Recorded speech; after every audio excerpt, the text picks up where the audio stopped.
आपका coded inequality से related सवाल है, लिख लो, ये सवाल आएगा आपके सीजल 2025 की प्री की हर शिफ्ट में, ये सवाल आएगा, पहले ही कह रहा हूं आएगा, लिख लो। यहां देखो, इसमें हमने क्या देखा, इसमें कोडेड इनइक्वालिटी में कैसे बनेगा, ध्यान से देखो। पहले तो ये पूछा है कि डेफिनेटली ट्रू कौन सा होगा, जी और सी। पहले तो सबको मिला दो, जहां से मिल सकता है वहां से मिला दो। कहां से मिल सकता है, कॉमन से मिल सकता है। देखो, A is less than B is greater than C. देखो, ए बी सी लिया, सी से हमने मिला दिया, सी इज ग्रेटर देन ई, सी से हमने मिला दिया। हालांकि सी से डी भी दे रखा है, चलो नीचे डी भी ले लेते हैं, सी से डी भी दिया है तो डी भी ले लेते हैं, है ना। C is greater than E is greater than F, F is equal to जी।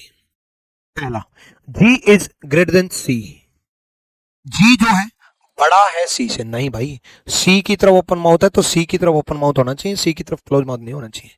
जी सी से बड़ा नहीं, जी सी से छोटा है, गलत। डी एफ से, डी एफ से छोटा है, डी और एफ में तो नो रिलेशन है भाई, सी के ऊपर नो रिलेशन आ गया। अगर कॉमन के ऊपर ओपन माउथ साथ में आ जाए तो ये नो रिलेशन का केस होता है, जैसे डी और एफ में, D is less than C greater than E greater than F, तो यहां पर नो रिलेशन का केस आया हुआ है, तो डी और एफ में नो रिलेशन का, गलत। ए इज लेस देन ई, ए ई से छोटा है, यहां पर भी नो रिलेशन का केस आया हुआ, गलत। बी जी से बड़ा है, बी जी से कंफर्म बड़ा है। देखो, बी और जी यहां से देखेंगे, बी सी से बड़ा है, सी ई से बड़ा है, ई एफ से बड़ा है, तो बी सी से भी बड़ा हुआ, बी ई से भी बड़ा हुआ, बी एफ से भी बड़ा हुआ, और एफ और जी बराबर है तो बी जी से भी बड़ा हुआ, B is greater than ji.